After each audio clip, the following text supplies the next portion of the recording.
Lah itu oleh ulama dibabkan namanya babu jadalil Quran, bab Quran melatih kita berargumentasi. Dan itu banyak di hadis-hadis. Nabi itu punya sifat selain sidik, amanat, tabligh itu punya sifat fatonah, kecerdasan. Kecerdasan maknanya kecerdasan menjelaskan kebenaran. Dan itu Nabi kalau menjelaskan mudah sekali. Sangat-sangat mudah. Bukan sekedar mudah, sangat-sangat mudah.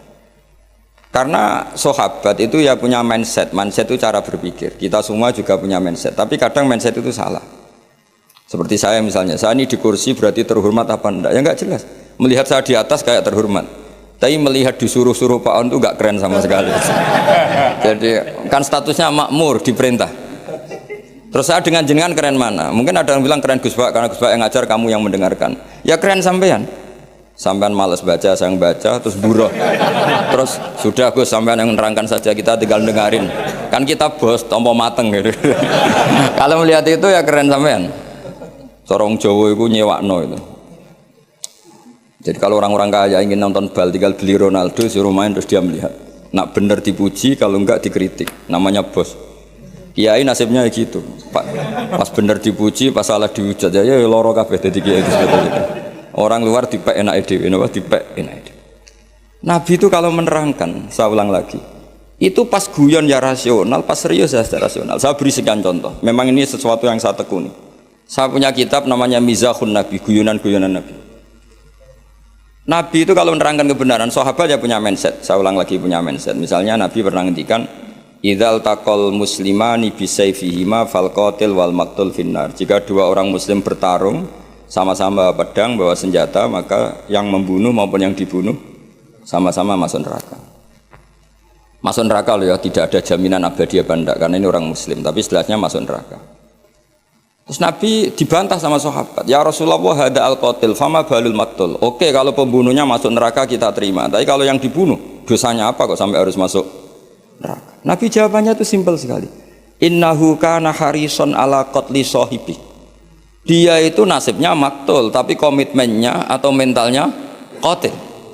Coba, ketika dia terbunuh itu kan faktual, faktanya terbunuh, tapi mentalnya pembunuh. Cuma nasibnya saja sial, terbunuh, tapi mentalnya pembunuh, karena dia ketika duel ya sama-sama ingin. Nah, karena mentalnya pembunuh, maka dia tetap masuk neraka. Makanya saya berkali-kali bilang, kalau ada orang rebutan istri, zaman pacar rebutan kalah, tidak usah disakeni, mentalnya juga perebut. Cuma kalah saja gitu. Itu Rasulullah segampang itu menerangkan. Sahabat akhirnya nerima, oh iya ya ternyata yang maktul, yang terbunuh mentalnya juga pembunuh atau qatil. Menerima sahabat. Nah, beda dengan, makanya terus secara fikih diterangkan, kalau maktulnya tidak bermental pembunuh, ya beda kan? Berarti tidak saling ingin membunuh. Jelas ya, makanya sahabat dijelaskan oleh Nabi, innahu kana harison ala qatli sahibih. Dia sebetulnya sangat berkeinginan, harison itu berkeinginan sangat membunuh saudaranya. Nah, karena keinginan itu berarti berstatus qatil. Cuma nasibnya maktul. Berarti maktul itu status nasib. Tapi status dia tetap qatil, pembunuh. Nah, karena statusnya pembunuh, maka dia tetap masuk neraka. Saya beri contoh akurasinya Nabi dalam menghentikan, meskipun pas guyon. Makanya Nabi menghentikan, saya ini Nabi. Pas emosi yang menghentikan benar, pas santai yang menghentikan benar, bahkan pas guyon pun menghentikan benar. Kalau kita kan enggak, kalau emosi kan tidak terkontrol. Kalau Nabi itu enggak, ketika emosi pun masih terkontrol. Termasuk pas guyon. Masyhur itu di beberapa kitab hadis. Ada seorang sepuh main ke Nabi, kalau sekarang kira-kira jam 4 itu, atau jam 5. Terus beliau ketika konsultasi hukum sama Nabi tergesa-gesa pulang. Ditanya, kenapa kamu tergesa-gesa pulang? Tadi saya kesini jalan kaki ya Rasulullah. Sehingga kalau saya pulang agak sorean, nanti saya keburu hurubu samsi, matahari terbenam. Nabi dengan rileksnya bilang, la ahmilan naka alibni naqah. Karena ini perempuan tua. Dan nanti tak pinjemin anak unta saya. Terus si orang tua tadi protes, apa yang bisa saya perbuat dengan anaknya unta? Nabi ya senyum saja. Terus ngaji lagi, Nabi ngaji lagi sampai dekati hurubu samsi. Terus nyuruh sahabat, ini untaku pinjamkan dia. Dipinjemin unta tua, ya unta betul, unta tua yang layak ditangani. Ya Rasulullah katanya anaknya unta, ini kok untanya tua? Ya meskipun tua anaknya unta ini kata dia. Ya, jadi Nabi guyanya itu kan. Jadi ya, onta meskipun tua namanya apa? Ya anaknya onta kan. Andai kan Nabi kayak kamu mungkin diterusin, orang masih tua ya anak onta orang anakmu gitu. Tapi Nabi tentu tidak akan ngendikan buruk gitu. Jadi Nabi guyon aja masih. Itu kan mengundang orang tawa tapi ya enggak bohong. Coba onta itu anaknya siapa? Meskipun tua. Tapi pikiran kita kan kalau anaknya onta itu kecil, yang nyuruh gitu itu siapa? Makanya dalam dunia kiai itu suka kelakar. Memang itu bagian dari kiai. Mungkin kalau orang yang nggak ngerti dunia kiai, saya ini anaknya kiai, cucunya kiai, buyut-buyut saya kiai. Jadi kelakar itu kayak kewajiban. Dulu kalau kiai di kota sebagian itu iskal. Banyak kiai kota yang tanya saya, kenapa Gus kiai alim itu kok seneng guyon? Saya tanya, kamu tanya apa gugat? Gitu. Kalau tanya tak jawab, kalau gugat enggak. Gitu. Tanya Gus. Begini cara berpikir kiai ini, maaf ya ini mungkin beda. Kalau adat kiai itu gini, masyarakat itu kan menyimpan segudang pertanyaan agama. Dan itu malu kalau kita terlalu wibawa. Segan. Kiai itu kan sudah alim, orang walim itu bawaannya wibawa. Kalau enggak kelakar itu orang enggak berani tanya. Sehingga memang kiai harus punya sisi rileks. Supaya yang tergumpal pertanyaan berani mengutarakan. Meskipun harus punya sisi aura karisma untuk menjaga wibawa agama. Dan kiai itu bisa semua, ya kadang karismatik, kadang guyon. Ya seperti kita ngadepi anak istri kan gitu, kadang kita wibawa di jam belajar. Tapi kalau sampean wahai blojo terus wibawa istri tidak berani, bisa gak ada masakan gitu. Ada saat kita harus kelakar. Nah. Makanya Rasulullah itu saking seringnya kelakar itu sampai orang tanya itu urusan pribadi sekali. Ya Rasulullah tadi saya hubungan suami istri, hubungan intim, lalu tidak keluar mani, tidak inzal. Saya harus gimana? Harus wajib mandi enggak? Itu ditanyakan karena Nabi kalau sekali rileks, sekali kelakar itu, sekali guyon, itu sahabat halal pribadi saja ditanyakan. Andai kan Nabi terlalu wibawa, maka hal-hal harian yang terkait suami istri tidak terkuak. Sampai ada seorang perempuan ngaji itu tanya, ya Rasulullah kalau perempuan bermimpi keluar mani gimana? Itu perempuan pinggirnya itu menghujat, kamu itu bikin kita malu di depan Rasulullah. Masa gitu ditanyakan? Nabi rileks jawab, innallaha la yastahi minal haq. Allah itu tidak malu membicarakan sesuatu yang hak. Jadi itu kenapa kiai-kiai itu jaga energi guyon, karena kalau sampean memang bisanya guyon, mau tidak mau harus guyon. itu karena tadi untuk menjaga energi tadi. Makanya ada cerita di hadis. Yadhakur robbu ila salasati nafarin. Allah itu tertawa melihat 3 kelompok. Ada orang Bedui tanya dari belakang. Ini hadis di Sunan Ibnu Majah, termasuk kitab 6 yang Mu'tamadah. Al-Kutubus Sittah Al-Mu'tamadah diantaranya adalah kitabnya siapa? Ibnu Majah, yaitu Bukhari, Muslim, siapa lagi? Abu Dawud, Tirmidzi, Nasai, Ibnu Majah. Itu sudah sesuai klasmennya. Al-Muqaddam tentu Bukhari, setelah itu apa? Muslim, Abu Dawud, Tirmidzi, Nasai, Ibnu Majah. Terus ada yang menambahkan musnadnya Ahmad bin Hanbal. Itu di situ orang Bedui langsung bilang gini, awayat hakur robbu ya Rasulullah, masa Tuhan itu tertawa? Iya, kadang ya tertawa, ya tentu dengan makna yang layak bagi Allah Subhanahu wa taala. Enggak usah bayangkan tawanya kayak kamu. Terus kata si Arabi tadi, idzan lanna dimamin rabbin yadhaku khairan. Kalau gitu kita tidak akan kehilangan kebaikan dari Tuhan yang mau senyum. Makanya kalau Tuhan mau senyum pasti baik. Makanya si Arabi tadi terus bilang gini, ya Rasulullah, saya itu gak suka kalau nanti dihisab bapak saya. Kenapa? Bapak saya kadang masih ngomel-ngomel. Inginnya dihisab Allah langsung. Kenapa? Karena Allah lebih arhamur rahim. Jadi dulu itu Nabi itu mensuasanakan ngaji itu rileks. Sehingga kadang Nabi itu ya didebat dengan sesuatu yang Nabi sendiri kaget. Misalnya Nabi pas khutbah itu masyhur. Khutbah nerangkan kiamat. Ya pas khutbah Jumat nerangkan kiamat. Ada orang Bedui yang gini, ya Rasulullah jenengan ngomong kiamat terus tapi gak jelas tanggalnya. Itu lalu mata sa'ah kiamat itu kapan? Kamu bicarakan terus tapi gak jelas tanggalnya. Mata sa'ah kiamat itu kapan? Bagi Arabi tadi ini orang aneh ngomong kiamat kok gak jelas tanggalnya. Paling gak 2012 kan itu. Saya dulu itu sampai ditanya sama Gus-Gus itu di SMS Kiai, Gus nego kiamat teng pundi pas kiamat 2012. Tak jawab, ya nunggu di sini ngopi sama saya kata saya gitu. Ya karena saking nggak yakinnya masa kiamat ada tanggalnya. Mata sa'ah. Terus Nabi itu terus saja khutbah. Sahabat yang di belakang itu beranalisis. Oh Nabi tidak dengar, lam yasma. Ada yang analisis, tidak dengar tapi nggak berkenan karena pas khutbah kok ditanya. Berarti dua analisis. Lam yasma, Nabi nggak ngerespon karena tidak dengar. Yang kedua menganalisis kariha maqol, Nabi memang nggak berkenan ketika khutbah kok dicela pertanyaan. Tapi akhirnya diulang lagi. Arabi tadi pede sampai diulang 3 kali. Akhirnya Nabi jawab. Wah ini kalau nggak dijawab ngomong terus ini orang gitu. Ngomong bedui itu. Akhirnya Nabi tanya, kamu siapa yang tanya kiamat kapan? Saya Rasulullah, kiamat kapan? Kau bicarakan terus tapi nggak jelas tanggalnya. Nabi balik tanya, ma'atattalah. Lalu persiapan kamu apa kalau terjadi kiamat? Gantian Nabi tanya. Jawabnya Arabi tadi, fa wa ma'atattalah kabira sholatin wala siyamin walakinni uhibbuka. Ya kalau saya ya nggak ada persiapan Nabi, sholat saya standar, puasa standar nggak lebih. Tapi saya mencintai kamu ya Rasulullah. Terus masyhur itu jadi hadis populer almar'u ma'aman ahabba, sebagian riwayat anta ma'aman ahbabta. Makanya riwayat itu kenapa masyhur begitu populer? Karena dikatakan Nabi ketika ngendikan di depan umum. Itu sahabat yang membenci Arabi ini, Bedui ini jadi mencintai semua. Kemarin mangkal karena nggak sopan.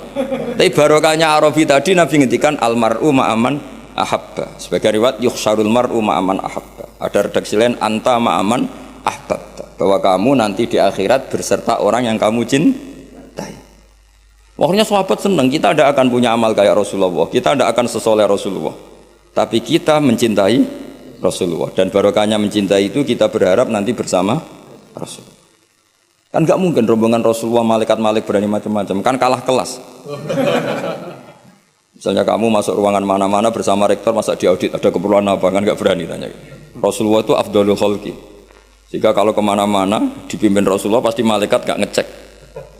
Masa rombongan Rasulullah ditanya, Nabi ini berapa masuk surga enggak? Yang bener aja kan enggak? Kan enggak berani. Kan sungkan ketuanya apa?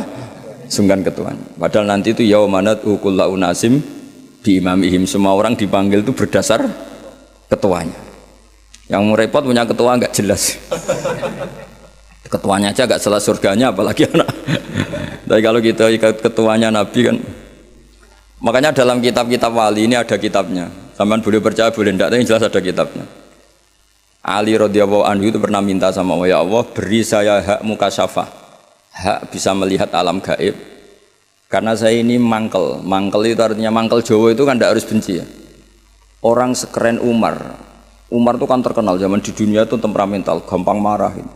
Setiap orang pernah dibentak. Kenangannya orang sama Umar pernah dibentak. Terus dia mangkel sama Sidina Ali, mangkel coro Jawa. Jajal wani nyetak malaikat Torah gitu. Makanya itu aja itu. Hanya dia minta, ya Allah saya ingin kasyaf. Kasyaf itu ngalami satu mukasyafah, melihat Umar ketika ngadepi mungkar nakir. Mungkar nakir datang dengan penampilan kayak gitu, digambarkan Ali itu ainahu kal kidril ghali, matanya itu kayak apa itu kidron itu apa itu mana itu yang dipakai masak itu kendil itu apa periuk ya, periuk yang menganga. Wah senang Sayyidina Ali. Wah malaikat mungkar nakir datang dengan penampilan gitu senang karena ingin melihat groginya Umar. Itu cita-cita terbesarnya tuh ngelihat groginya Umar. Kayak kita mangkel sama menteri itu terus kepingin lihat ditangkap KPK kayak apa gitu. Kalau pas mangkel ya. Mangkel, kalau pas mangkel mesti nunggu jatuhnya kan. Mungkin ya gitu lah. Kalau kamu mangkel saya kan nunggu jatuhnya, tapi itu dolim itu orang kok nunggu jatuhnya. Akhirnya Sayyidina Umar tuh sali seneng, wah ini mesti Umar takut. Ternyata enggak. Umar berdiri. Dua malaikat tuh dibentak. Hai malaikat, kamu tahu ngadepin siapa? Enak saja kamu gitu. Lemangnya kamu siapa? Saya temannya kekasih bosmu, kekasih Sayyidukum. Saya ini temannya kekasih bosmu, maksudnya Allah. Maksudnya temannya Nabi Muhammad. Nabi Muhammad kan kekasihnya Allah. Bu yang sopan ngadepi temannya kekasihnya Allah. Saya malaikat ini komunikasi sama Allah disuruh. Ya memangnya kamu harus sopan, jangan seperti itu. Artinya Sayyidina Ali terus bilang, ternyata Umar itu galak sampai mati. Galak sampai mati. Sama ndak usah protes, apa alam seperti itu mungkin? Ya jawabannya mungkin. Kalau Allah menghendaki itu mungkin, karena Allah pernah mensifati dirinya itu alimul ghaibi fala yuzhiru ala ghaibihi ahadan illa man irtadha mir rasulin fa innahu yasluku min baini yadayhi wa min khalfihi rasada. Jadi Allah itu zat yang ngerti alam gaib. Alam gaib ini enggak akan dimengertikan Allah kepada siapapun kecuali orang-orang yang dipilih. Makanya Allah itu punya sekian sifat misteri ya. Ada alam gaib yang tahu hanya Allah. Tapi ada sesuatu entah berapa jumlahnya dibocorkan kepada kekasihnya. Sehingga di Masjid Konstantinopel, di Masjid apa Arya Sofia ya, yang jadi Konstantinopel apa? Yang di Turki itu Konstantinopel. Ya. Itu ada hadis lataf tahunal Konstantiniyah. Hadis itu diriwayatkan Imam Bukhari tahun 200 Hijriah. Menjadi kenyataan itu 1000 tahun setelah hadis itu dikeluarkan.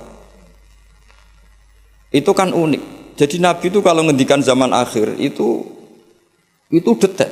Uridot aliyah ummati, umatku dipertontonkan ke saya. Jadi sebelum Nabi meninggal itu semua umatnya perilakunya dipertontonkan ila yaumil kiamat. Mungkin Nabi yang menangi dosen, menangi gaya kayak UI ngaji gini. Mungkin Nabi ya, ngaji kok gitu aneh. Tapi ya mungkin dibenarkan. Jadi sehingga Nabi kalau ngendikan zaman akhir itu ya detail. Termasuk nyuwun sewu Nabi pernah ngendikan ya'ti 'alan nas zamanun katsirun khutoba'uhu qalilun ulama'uhu, nanti di zaman akhir yang pengkhutbah banyak tapi ulamanya sedikit, yang ngomong agama pinter banyak tapi sebenarnya nggak bisa ngaji buat rame-rame tok. Tapi itu ngendikan detail, sedetail. Termasuk yang paling ngeri adalah ngendikan begini. Ya ini yang ngendikan dianalisis oleh ulama besar namanya Ibnu Khaldun. Ibnu Khaldun itu ulama besar yang bisa menganalisis dawuh Nabi, disebut muqaddimahnya Ibnu Khaldun. Itu sekitar tahun 800 Hijriah. Itu ngendikan gini diantaranya. Suatu saat kebaikan itu profesi, sina'ah itu profesi. Dulu kalau orang rumah anak yatim yang rumah saja, kalau ngajarin santri ngajarin saja. Kalau jaga keamanan negara jaga saja, semuanya hisbah itu ikhlas. Sekarang kebenaran itu profesi. Jadi suatu saat kebenaran atau kebaikan itu profesi. Kadang ada orang wataknya itu kurang baik, tapi dia senyum terus. Memang tugasnya harus senyum. Wong dia pramugari mau tidak mau. Meskipun di rumah tukang merengut, kalau pas tugas ya senyum. Coba kalau Anda punya istri pegawai bank, itu senyumnya sudah habis. Karena di tempat kerjanya senyum terus, suaminya tinggal dapat dampratan karena itu. Jadi suatu saat kebaikan itu profesi. Artinya profesi itu senyum tentu ibadah kan, kata Nabi, kalau kamu tidak bisa sedekah, paling tidak sedekah walau bitol koti wajin, meskipun dengan wajah yang itu yang meraktekkan siapa coba? Kiai apa pegawai bank sama pramugari? Wadang Pak On tuh berdudut, melihat UI gak seneng ngaji, Pak On mesti berdudut. Wong yang pegawai bank aja gampang senyum, ahli ibadah kok ini diketuk. Jadi tegas juga kadang profesi. Makanya saya pernah ditanya satpam. Saya sering punya santri reserse, tanya gini ke saya, Gus, suudzon tuh haram enggak? Ya haram. Saya ini reserse, profesi saya harus suudzon. Nanti kalau ada orang pegang-pegang motor ngunci gak kena-kena, ada apa itu kok? jadi zaman akhir itu suudzon saja profesi. Coba kalau Anda jadi reserse atau satpam, terus ada orang ngunci motornya kesulitan. Kalau kamu gak satpam, mesti pikiran pertama itu mungkin kuncinya gak pas ya, apa agak error ya. Tapi kalau pikiran security, ada apa ya? Artinya suudzon saja suatu saat itu ya profesi. Guru ya profesi. Kalau di kelas ngajar itu wah masya Allah karena ada gajinya. Setelah di rumah nggak mental guru, orang bodoh dibiarin kan. Lu kenapa kamu tidak ngajari tetangga? Kan tidak jam ngajar. Jadi ini, lah sekarang itu entah ini bukan nyindir. Sekarang itu kayaknya sudah. Jadi sekian kebaikan itu profesi. Maka ada guyonan. Ini kisah nyata Pak On. Ada imam masjid besar datang ke Surabaya, ketemu kiai Indonesia. Ini kisah nyata, bukan anekdot. Singkat cerita si imam masjid ini bangga, negara saya itu muadzin saja naik BMW. Memang betul, saya pernah ke negara itu, muadzin saja naik BMW. Itu yang ngimamin sholat, itu digaji 1 bulan 30 juta. Hitung saja sholat 1 hari berarti 5 kali ya. Berarti per 30 ganti 1 juta ya. 1 juta berarti 1 juta dibagi 5, berapa? 200. Jadi dia bangga. Kalau di sini nggak ada gajinya. Kadang kok imamnya aja nggak naik, kok imamnya aja nggak naik BMW, apalagi muadzinnya. Oh buang nggak nyepol dengan negaranya. Terakhir dia ada bangga digojol gini sama ke Indonesia. Pak, Madikman sampean sholat terus takut potong gaji ya. Makanya kamu sholat terus menerus karena takut potong gaji. Akhirnya terus ya, oh kurang ajar orang itu. Ternyata ndak keren, imam digaji itu ndak keren. Coba kalau misalnya UII rektor resmi gaji yang jadi imam, terus istiqomah jadi imam terus, mesti orang kan, wah ini takut potongan gaji. Jadi artinya gini ya, gejolokan Rasulullah itu nyata. Suatu saat kebaikan itu profesi. Coba muadzin di negara sebelah itu digaji enggak? Digaji. Imamnya juga digaji, bahkan muftinya juga. Makanya Indonesia itu harus bersyukur, banyak ulama yang ikhlas-ikhlas. Di kampung itu orang mau ngaji jam kapan saja. Saya itu ngaji di rumah saya, itu mulai subuh sampai isya itu yang ngaji siapa saja. Mulai orang bingung, setengah bingung. Mulai profesor sampai tukang, semua ada aja. Ya ngaji saja, gak kepikiran hormat saya juga gak kepikiran dihormati mereka. Karena kita ingin kebaikan adalah hisbah lillahi ta'ala. Allah ngajarkan kita, ngajar ya ngajar aja. Tapi Nabi itu pernah ngendikan yang dianalisis oleh Ibnu Khaldun, suatu saat kebaikan itu sina'ah profesi. Nah, kenapa beliau ngendikan itu? Karena begini ceritanya. Hajjat itu orang nakal, Hajjat bin Yusuf. Orang nakal, masyhur itu Hajjat itu termasuk tragedi dalam sejarah Islam itu pernah ada makhluk bernama siapa? Hajjat. Hajjat itu musuh besarnya Abdul bin Zubair. Abdul bin Zubair itu gubernur Mekah, dia gak ngakui pemerintahnya Yazid bin Muawiyah, dia memproklamirkan diri sebagai Amirul Mukminin. Tapi sama pasukannya Yazid yang dipimpin Hajjat bin Yusuf, meskipun Abdul bin Zubair itikaf di dekat Ka'bah tetap dihabisi. Padahal pantangannya orang Islam itu bikin prahara di dekat Ka'bah atau di tanah haram. Makanya jadi apa ya, sudah jadi omongan lah. Kalau orang nakal raimu kok Hajjat, semua bulat-bulat uang itu nih Hajjat. Tapi ketika apa itu ditanya ke Abdul Khaldun setelah 700 tahun dari peristiwa itu, Hajjat itu anaknya guru, kenapa dia begitu? Dijawab Ibnu Khaldun lucu. Ya gurunya guru profesi, bukan guru pengajar. Artinya beda. Makanya ini sekaligus kita menasihati diri kita sendiri, menasihati dosen, menasihati pegawai UI semuanya. Profesi itu harus dibawa sampai rumah, sehingga menjadi status. Enggak boleh kita hanya profesi dosen, hanya ngajar di jam ngajar. Kita harus status. Status kita memang pengajar. Ketemu desa tertinggal ya kita ngajar, di kampus ya ngajar, di kampus ya kita bermental guru, di rumah ya bermental guru, di kampus ya bermental kiai, di rumah juga bermental kiai. Kita di yayasan yatim piatu ya sayang yatim piatu, di rumah tanpa ada yang gaji juga sayang. Lama-lama kalau profesi kan gini, di yayasan itu dia sayang sama yatim piatu karena digaji di situ. Ketemu yatim di rumah dibiarin. Kenapa? Kan tidak tugas saya. Nanti lama-lama tim SAR gitu, kalau ditugaskan di mana serius, kalau nggak ditugas ada orang kelab, Barno kan nggak bagian saya. Wilayah saya kan Jakarta, ini tenggelamnya kan di Jogja. Jadi kacau semua kalau berdasar apa teritorial apa profesi. Itu Nabi sudah mengingatkan, kalau kamu jadi orang baik, berbaiklah karena hisbah. Bahwa dunia modern mengharuskan ada wilayah teritorial, ya monggo itu bawaan apa? Modern. Misalnya saya tim SAR Jakarta, oke, wajiban saya utamanya di Jakarta. Tim pemadam kebakaran Jakarta tentu paling pokok Jakarta. Tapi kok suatu saat saya pulang kampung, tanggo saya kebakaran, terus diam aja. Kan tugas saya tentu ya harusnya enggak gitu. Keahlian saya tentang itu tetap harus kita ikut memberi kontribusi. Jadi ini contoh-contoh betapa Rasulullah itu luar biasa. Sampai fenomena yang ada pada umatnya sampai akhir zaman itu dihentikan. Makanya di hadis banyak uridat alayya ummati. Dipertontonkan, diperlihatkan olehku umat-umatku perilakunya. Makanya banyak hadis di Bukhari, di Sahih Bukhari ada hadis dalailun nubuwah. Itu semua hadisnya Nabi tentang fenomena yang Nabi gak menangi, tapi itu akhirnya nyata ila yaumil kiamah. Termasuk zaman itu Konstantinopel itu pusat salibis. Tapi Nabi sudah menduga la taftahunnal Konstantiniyah, kamu suatu saat pasti akan mengalahkan Konstantinopel. Itu sekian ratus tahun baru Pangeran Fatih yang bisa membuka Konstantinopel. Dan Nabi ngendikan itu detail, sawarna kudanya.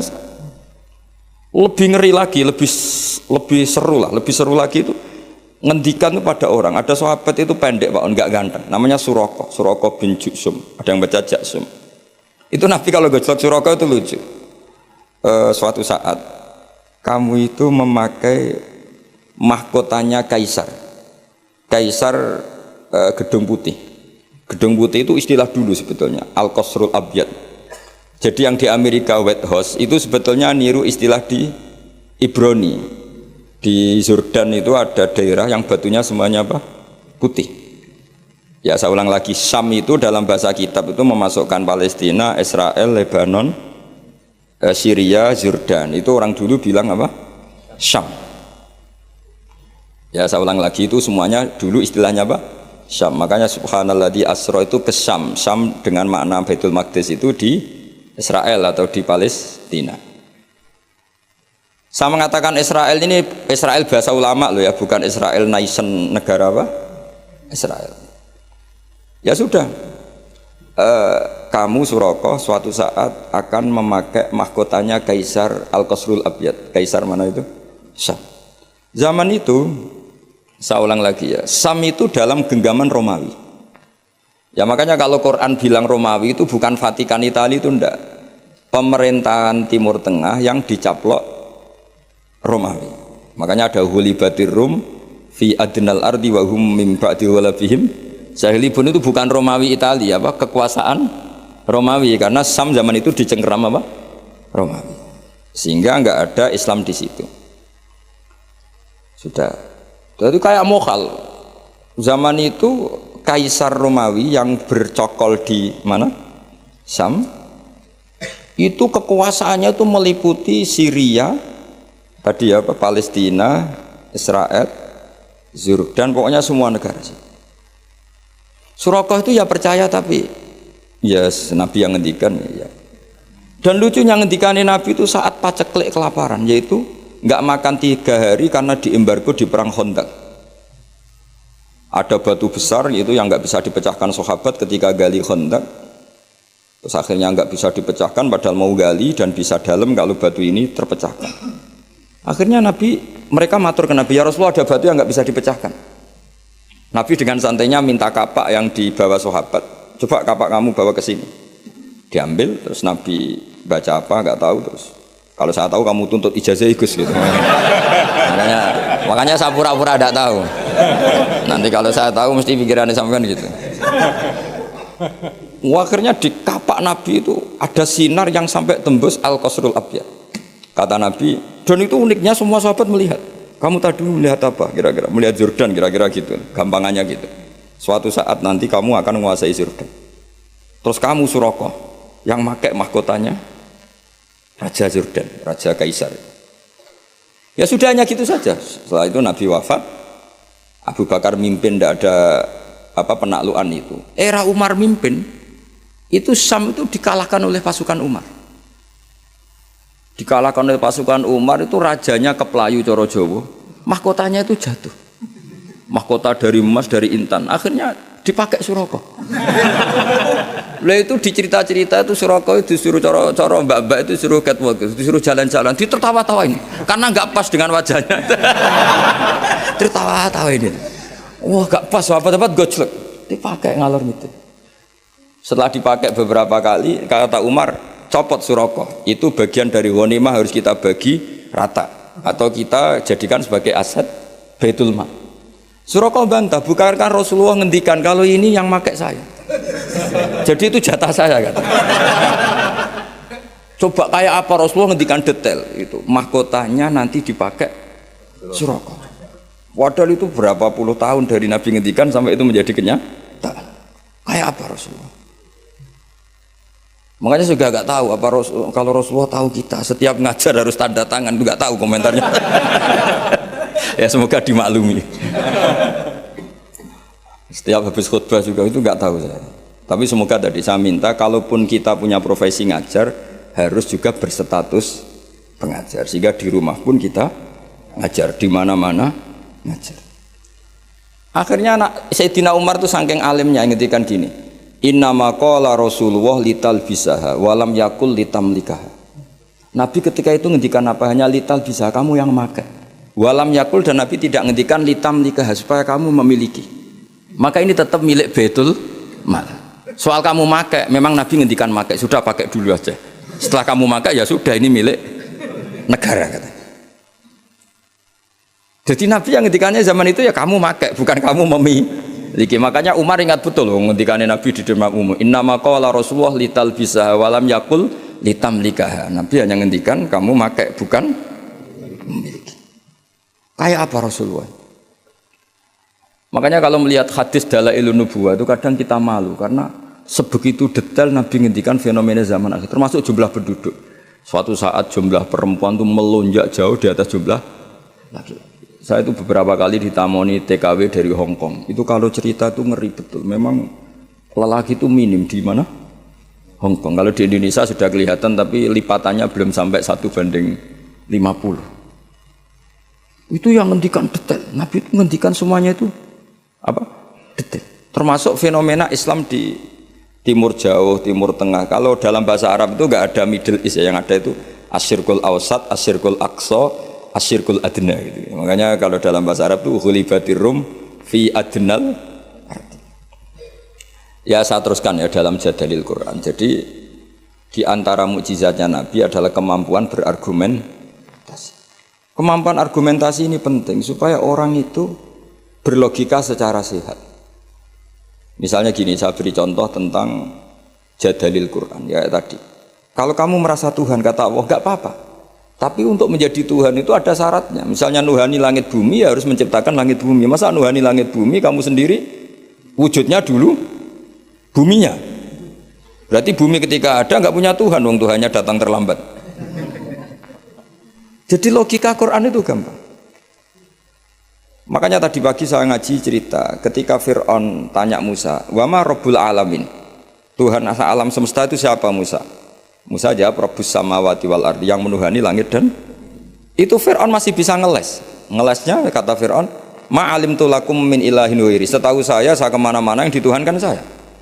Soal kemungkinan Tuhan Anda di langit, terus Fir'aun manggil Haman, "Ya Haman ibni li sarhal ali abluhul asbab samawati fa'attali'a ila ilahi Musa." Haman, bikinkan saya piramida yang tinggi, saya mau melihat Tuhannya Musa. Akhirnya Musa bingung, yang sawang sarap repot ya. Akhirnya Musa ganti argumentasi, yang nuhani nenek moyang kamu, Rabbukum wa Rabbu abaikumul awalin. Itu seketika para punggawa Fir'aun banyak yang iman karena mereka baru sadar, loh iya kalau Fir'aun Tuhan berarti mbah-mbahnya tanpa Tuhan, kan yang jadi Tuhan cucunya, berarti mbahnya tanpa Tuhan. Ini kan jadi logika yang aneh. Wah iya, sarap tenan Fir'aun. Akhirnya banyak yang iman. Nah banyak yang iman ini berdasar logika yang dibangun Nabi Musa, yaitu kemampuan jadal, kemampuan berargumentasi. Akhirnya di beberapa cerita semua kebijakan Fir'aun itu dibocorkan ke Musa. Karena sebagian punggawanya sudah mukmin, termasuk ketika Fir'aun memutuskan Musa harus dibunuh. Orang-orang yang ikut rapat, yang ikut setuju Musa dibunuh itu orang-orang itu juga yang bocorkan. Makanya disebut waqala rajulun mu'minum min ali fir'auna yaktumu imana. Jadi ada orang-orang yang sudah iman tapi yaktumu apa? Imana, menyembunyikan imannya. Nah, kenapa banyak orang mukmin? Karena tadi kekuatan logika. Nah, sekarang Jadalil Quran itu problemnya agak dipelajari di kampus-kampus, di pondok-pondok jarang dipelajari. Karena mereka lebih suka berdebat untuk kepentingannya sendiri. Padahal berdebat itu menjadi orang sehat. Tapi bukan ingin menang-menangan, ya memang ingin cari apa? Kebenaran. Saya punya sekian contoh debat yang dilakukan para nabi. Saya punya kitab namanya Khilyatul Auliya, itu kitab indukan para wali. Jadi kalau kamu ingin jadi wali harus baca kitab itu. Itu 11 jilid, satu jilidnya segini. Jadi itu untuk menjadi wali itu harus khatam itu berapa? 11 jilid, satu jilidnya. Belum jadi wali udah mati lagi kira-kira kalau cari itu. Itu judulnya sudah Khilyatul Auliya wa Tabaqatul Asfiya. Jadi ini karangan tentang wali dan klasmen orang-orang pilihan. Jadi orang pilihan ya ada klasmennya. Ya sama di struktur wali ya ada ketua, ada sekretaris. Jadi tidak hanya di kampus ada rektor, ada wakil. Di struktur wali juga ada ketua, ada sekretaris, ada bendahara, macam-macam lah, ada struktur. Di antaranya itu diriwayatkan oleh gurunya Imam Syafi'i namanya Sufyan bin Uyainah. Itu di antara gurunya Imam Syafi'i kan Imam Malik, Sufyan bin Uyainah, Sufyan As-Sauri, Muslim bin Khalid Az-Zanji, itu beberapa gurunya Imam Syafi'i. Itu ada perdebatan antara dua nabi besar. Nabi Yahya itu kalau hidup itu suka kumpul orang-orang soleh, karena hidup sama orang soleh itu nyaman. Kalau Nabi Isa enggak, beliau itu senang hidup di daerah orang-orang nakal. Dua Nabi ini sezaman kemudian saling tanya, kenapa kamu suka hidup sama orang-orang soleh? Jawabannya Nabi Yahya ya karena bersama orang soleh itu nyaman. Terus kata Nabi Yahya, kenapa kamu suka hidup sama orang-orang nakal di komunitas orang-orang nakal? Jawabannya Nabi Isa itu, ana tabibun udawil mardo. Di mana-mana Nabi itu bengkel atau dokter. Di mana-mana dokter itu ya kumpul orang apa? Sakit. Sehingga semenjak itu orang itu ada ulama yang nekuni di kampus-kampus, ada ulama yang dakwah di daerah-daerah nakal karena udawil mardo. Jadi mulai dulu dia ada perdebatan. Nabi Isa itu orangnya itu kalau ngaji itu ceria sekali. Orangnya itu gampangan coro Jawa. Digojok sama Nabi Yahya. Kamu kok sering senyum, sering tertawa. Ka'annaka ta'manu min makrillah. Seakan-akan kamu itu tidak kena adab saja. Kamu itu manusia, tetap potensi kena adab. Sing Nabi Yahya itu penampilannya itu kumuh, terus kusut, kelihatan susah, kelihatan gak nyaman di dunia, saking takutnya sama Allah. Gantian digojok sampai Nabi Isa. Kamu itu kok sering masam, sering apa ya, pokoknya jangan cemberut. Ka'annaka taknatu min rahmatillah. Koyok rahmati Allah terbatas ya. Akhirnya terus jadi satu manhaj. Jadi satu manhaj kalau kita terlalu senyum kayak arogan yang nggak takut azab, tapi kalau terlalu susah seakan-akan nggak ada rahmatnya Allah. Semenjak itu terus ada khauf, ada roja. Jadi sebelum ada metode khauf roja itu jadi perilaku per satu nabi. Nabi satu milih khauf terus, nabi satu milih roja terus. Karena hadil ummah ummatun barokah, karena umat ini umat yang berkah, sehingga umat ini dibagi metode dua-duanya. Ada ulama yang jadi wali karena khauf, ada ulama yang jadi wali karena roja. Ada yang seperti sampean, rojak ya gelem, khauf ya gelem. Ini agak kacau, ini kayak gaduh-gaduh ini manhaj rojak ya. Artinya apa? Muamalah sama Allah itu tidak bisa kamu duga. Allah itu zat yang pikiran kita itu tidak bisa menembusnya. Saya punya satu kitab yang ada riwayat begini, ada orang ahli neraka dua dipanggil sama Allah ke surga. Itu mesti di luar dugaan sampean. Dipanggil sama Allah di surga. Dipanggil enak di neraka. Wah Gusti gak enak sama sekali. Ini betul, ini ada kitabnya. Wah gak enak sama sekali Gusti. Terus sama Allah, ya sudah Kak, kamu kembali ke neraka. Sudah dipanggil di surga. Orang tuh lari sekencang-kencangnya menuju neraka. Mesti di luar dugaan kamu. Kamu disuruh kembali ke neraka tuh semangatnya Masya Allah, lari menuju neraka, nyemplung lagi. Terus sama Allah dipanggil. Setelah deketin neraka dipanggil, oh sini lagi. Kenapa kamu semangat ke neraka? Gusti, saya ini sudah kuwapok. Dulu kalau kamu perintah itu gak semangat. Disuruh sholat gak semangat, disuruh baik gak semangat. Kali ini jenengan perintah saya semangat. Karena saya sudah kapok, jenengan suruh bantah. Akhirnya Allah sakit, ya swarga. Makanya ini sekaligus ijazah. Jadi nanti kalau kamu disuruh masuk neraka harus apa? Semangat. Karena kita ketika di dunia sudah kalau disuruh apa-apa enggak semangat. Ya ini sekaligus ijazah, nanti kalau kamu neraka langsung apa? Di luar dugaan kan. Justru karena semangat saya ini kapok ya. Karena ketika di dunia engkau memerintahkan papa itu saya tidak semangat melakukan, maka kali ini saya akan apa? Semangat. Ternyata sama Allah dipanggil, ya sudah di surga aja. Yang kedua enggak, sudah kamu sekarang kembali ke neraka. Itu tolak.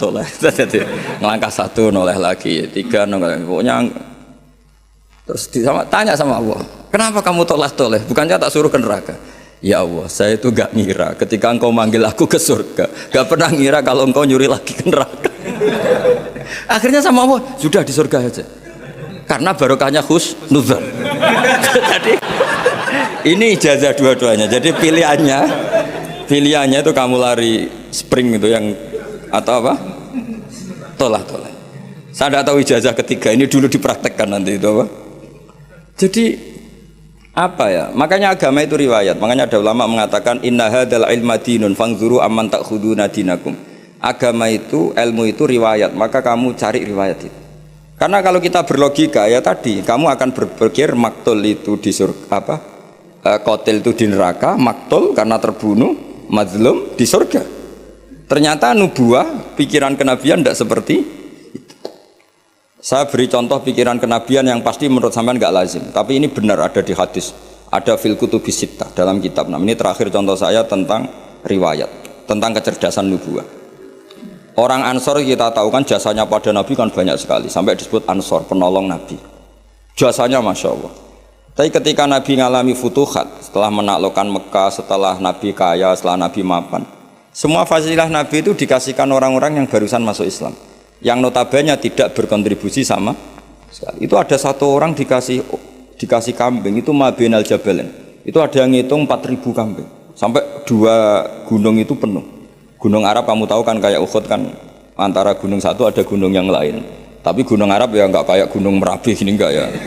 Makanya dulu kalau perang itu kata Nabi, pemanah di atas gunung, jangan sampai turun. Karena manah dari atas gunung sampai ke bawah itu kena masih mati. Kalau gunung Merapi ya ngeleyang panahnya itu. Karena gunung di Arab itu ya kayak gunung Uhud loh Pak. Kita naik kan paling nggak sampai segini aja nggak sampai. Jadi gunung di Arab jangan bayangkan kayak.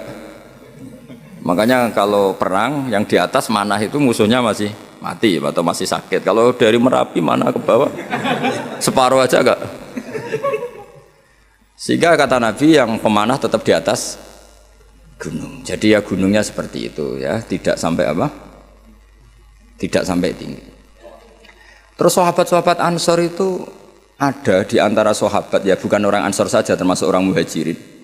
Itu kalau gendong cucunya itu Pak On, itu apa jentiknya cucunya itu dilebok-lebokno digeger di punggung. Dan itu mbahnya sengaja kalau ngajak anak cucunya itu nggak pakai baju. Ketika ada yang tanya, itu bolong karena apa? Kullu dzalika lidifa'an Rasulillah. Jadi ketika perang Uhud, semua panah tentu kan ngarah Nabi ya, karena orang kafir kan ngapain mateni sahabat kalau bisa mateni Nabi. Nah, itu sahabat cara Jawa itu nangkis panahnya Nabi itu sampai seperti itu. Ada ditangkis pakai geger, ada yang pakai tangan. Sehingga sahabat ada yang syallak kayak Abdul bin Zubair, Zubair bin Awam, ada yang sampai mereka supaya dikenang oleh anak cucunya kalau gendong itu nggak pakai baju supaya anak cucunya punya mental heroik kayak apa mbahnya. Kayak begitu. Tapi ketika Nabi futuhat, itu orang-orang ini nggak dikasih apa-apa sama Nabi.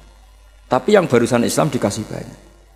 Nah, pikiran manusia tentu yang berkontribusi kan dapat jatah, apalagi partai politik kan mesti pikirannya seperti itu. Tapi Nabi unik, malah enggak sama sekali. Singkat cerita, Nabi pas itu bagi ghanimah itu di Jirona. Karena setelah Fathu Mekah, Nabi ngambil mikot itu dari apa? Jirona. Jadi Nabi di Mekah, posisi pas itu di Mekah. Terus orang-orang, wah ini gimana Nabi yang berkontribusi gak dikasih, kok yang baru masuk Islam dikasih banyak. Nabi dengar itu, akhirnya mereka dikumpulkan, orang-orang Ansor dikumpulkan. Ya Masyarul Ansor, bikin satu kubah yang hanya orang Ansor boleh masuk. Akhirnya Nabi mengumpulkan seperti ini, dikumpulkan. Ini sudah orang Ansor semua, ya sudah ya Rasulullah. Nabi itu cara berpikir begini, ya Maksarul Ansor, wahai orang-orang Ansor, orang-orang tadi yang tak kasih kambing, tak kasih unta, kemudian mereka kemana? Ya pulang setelah dapat unta dan mendapat kambing. Atardona ayarji'anna subisyati wal ba'ir watarji'una antum bi Rasulillah. Mereka setelah tak kasih kambing, tak kasih unta, mereka akan pulang. Dapat apa? Dapat kambing ya Rasul sama unta. Kamu dapat saya, nanti saya pulang kamu bawa ke Medina. Milih mana dapat saya sama dapat kambing? Wah ya milih dapat kamu ya Rasulullah. Itu satu. Terus Nabi mengingatkan mereka, Anda disetatuskan Allah sebagai pemberi agamanya Allah dan Rasul, penyumbang. Terus mereka mendapat. Kamu senang mana? Gelar pemberi sama mendapat. Ya milih pemberi ya Rasulullah kan keren. Nah, iya makanya kamu tidak usah tak kembalikan. Biar mental kamu, status kamu indah Allah tetap pemberi, penolong. Sementara mereka diberi, ditolong. Terus Nabi ngendikan al-yadul ulya khairum minal yadis sufla. Kayak apa Rasulullah bina sahabat? Semenjak itu orang Ansor meskipun Islam sudah menang, tetap mentalnya memberi. Ya sama lah kira-kira mentalnya sama negarawan. Mestinya mentalnya kan tanyakan apa yang kamu berikan negara. Jangan tanyakan kamu mendapat apa dari negara. Ya sama, kalau kita mencintai UII, mencintai Islam, tanyakan apa pemberian kamu, kontribusi kamu pada UII. Jangan amen protes apa UII memberikan kita. Maksudnya dilatih jadi wali, ini cerita saja. Jadi Nabi itu cara berpikir itu beda. Ketika kebanyakan orang berpikir kontribusi di masa lalu harus dihargai, justru Nabi enggak. Maksudnya enggak itu kamu ini sudah heroik itu top karena memberi kepada Nabi, memberi pada status ini tidak boleh batal sampai kamu ketemu Allah nanti di akhirat. Akhirnya orang-orang Ansor radina billahi robba wa bil islami dina, ya sudah ya. Semenjak itu orang Ansor enggak pernah berebut kekuasaan. Termasuk nominasi khulafaur rasyidin itu enggak pernah ada orang Ansor. Mereka enggak mau apa yang sudah diberikan Allah dan Rasul kemudian mendapat sesuatu yang dohirnya itu jabatan. Tapi sama Allah dibalas. Zuriyahnya orang Ansor banyak orang alim alama, termasuk Syekh Zakaria Al-Ansori. Itu orang Mesir sebetulnya, dia orang Sahara. Tapi beliau bangga dengan status Al-Ansori karena mbah-mbahnya orang Ansor. Imam Qurtubi itu menamakan diri Anal Qurtubi wa Anal Ansori. Nah sekarang makanya ini harus dilatih, logika nubuwah itu harus dilatih. Bahwa kita saat memberi itu lebih bangga ketimbang saat mendapat atau menerima. Misalnya kita ngurmat yatim, suatu saat anak yatim ini jadi dokter sukses atau pejabat sukses. Kita harus berdoa supaya anak yatim itu lupa ke kita. Sekali ingat, kamu dulu tak rumat loh, ingat. Yang dulu kita pernah berstatus ana wa kafirul yatim kahataini fil jannah karena kita ikhlas.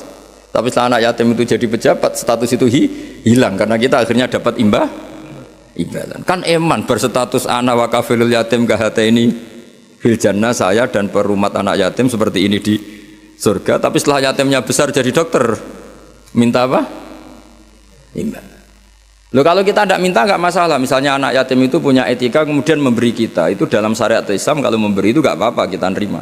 Tapi kalau minta-minta itu masalah besar dalam tradisi apa? Islam. Nah, makanya saya mohon ngaji ini menjadi ngaji riwayat sehingga orang dalam berislam tidak sering pakai logikanya sendiri tapi berdasar apa?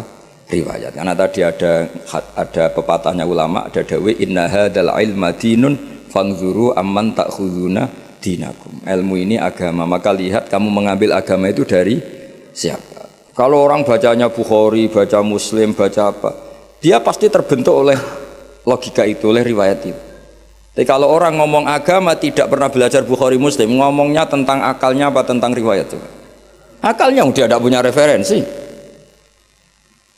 Kan dia tidak punya referensi.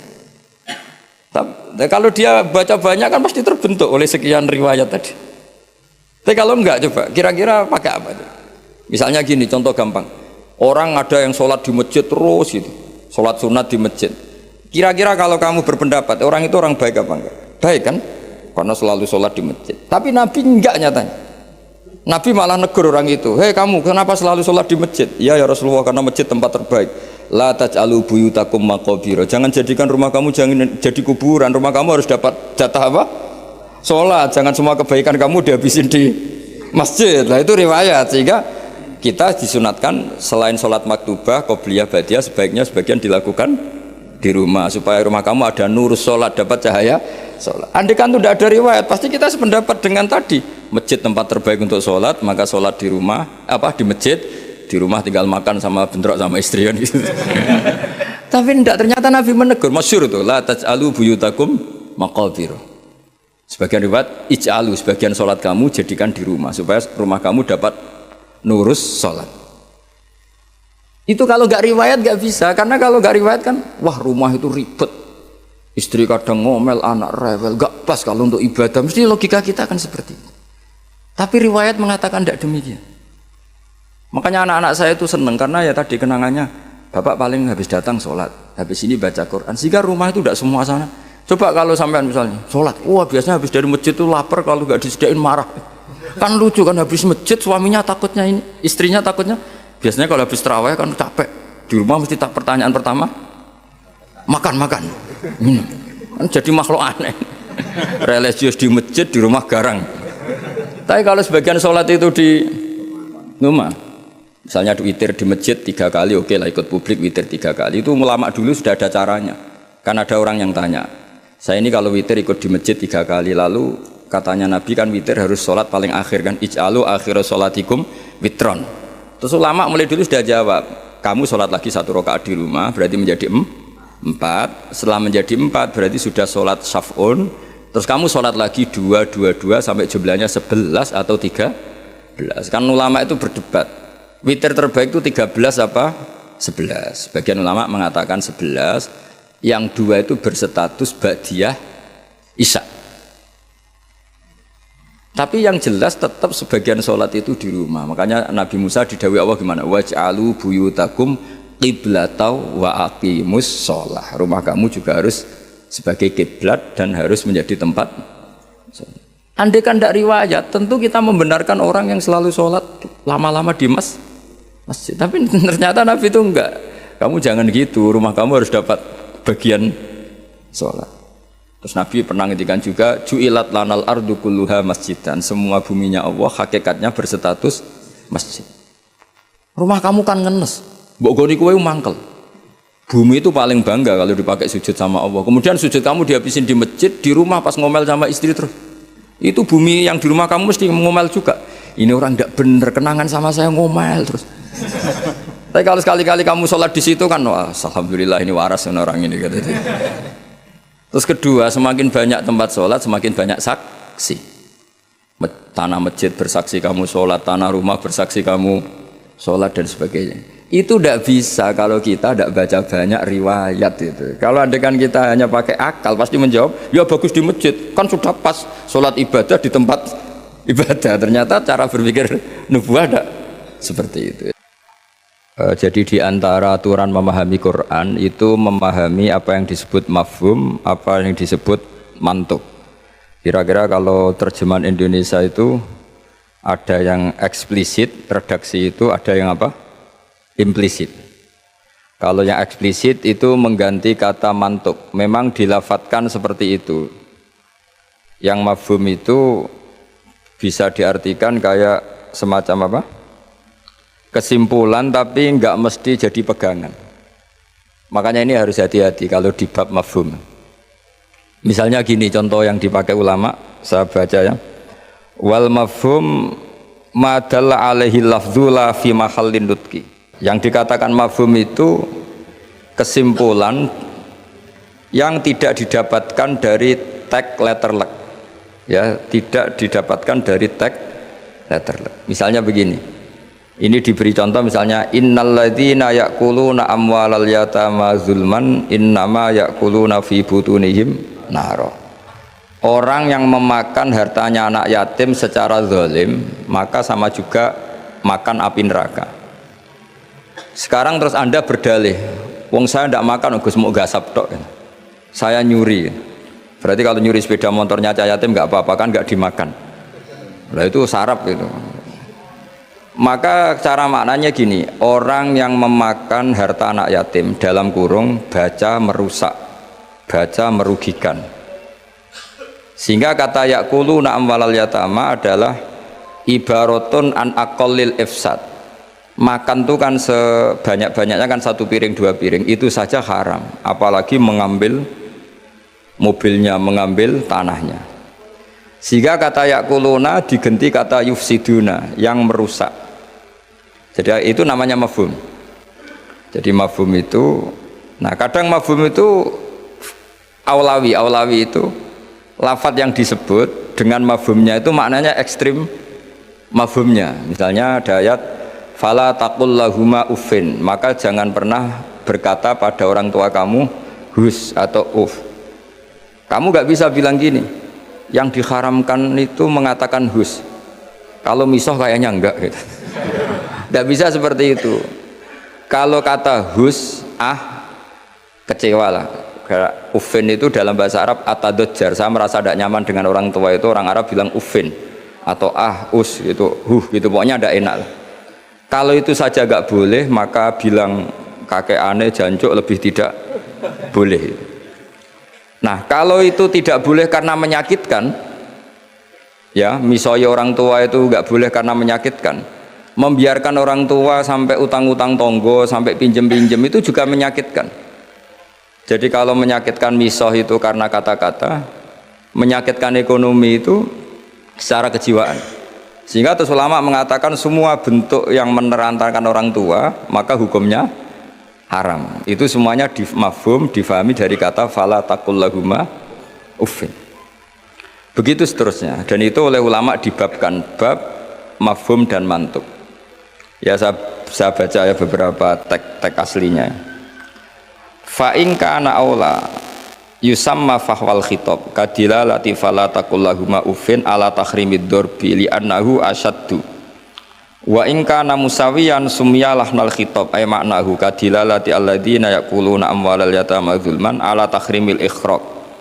Kalau haram makan anak yatim secara zalim haram, maka membakar harta anak yatim juga haram. Li annahu musawin lil akli fil itlaf, karena sama-sama merusak. Memakan harta anak yatim yang merusak harta itu, mencuri juga sama, membakar juga sama, menggasap juga sama. Nah pertanyaannya adalah hal dilalatu dzalika qiyasiyatun aw lafdhiyatun majaziyatun aw haqiqiyatun. Lalu lafadz bisa dimaknani sejauh itu dilalahnya lafdhiyah apa hukmiyah apa qiyasiyah. Misalnya gini ya, ini mungkin mudah difahami ya. Saya misalnya punya satpam atau punya pembantu atau punya candalem, kalau dalam bahasa pesantren itu 3 misalnya.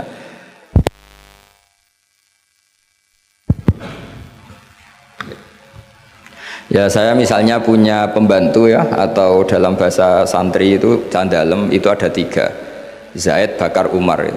Ketika ada tamu, Pak On datang, beliau datang, saya bilang, Bakar silahkan sini. Umar itu dengar, tapi yang dipanggil tidak saya kok, yang dipanggil Bakar. Ali ya dengar, tapi katanya yang dipanggil bukan saya. Tentu saya manggil Bakar itu karena spontan saya ingatnya itu Bakar, sehingga manggil Bakar. Tapi hakikat Bakar adalah pengganti kata candalem. Sehingga kalau yang datang Umar ya saya nggak masalah, yang datang Ali ya nggak masalah, karena butuh saya ada orang yang melayani tamu. Sehingga lafadz yang disebut pun tidak jaminan hadzal lafdzu bi'aini. Ini memang agak jelimet, tapi mau tidak mau kita harus pelajari. Sehingga dalam kitab-kitab ulumul Quran diterangkan wiridan-wiridan atau perintah yang diberikan Nabi kepada sahabat meskipun disebut namanya tetap itu untuk umum. Jadi misalnya Nabi berkata sama Mu'ad, karena kebetulan Mu'ad yang di depannya misalnya, ya Mu'ad inni uhibbuka fakul dubura kulli sholatin Allahumma inni ala dzikrika wa syukrika wa husni ibadati. Kita tahu semua hadis menyebut ya Mu'ad, wahai Mu'ad. Kata Mu'ad ini mewakili semua umatnya Nabi harus terdidik kayak Mu'ad, meskipun yang disebut Nabi Mu'ad.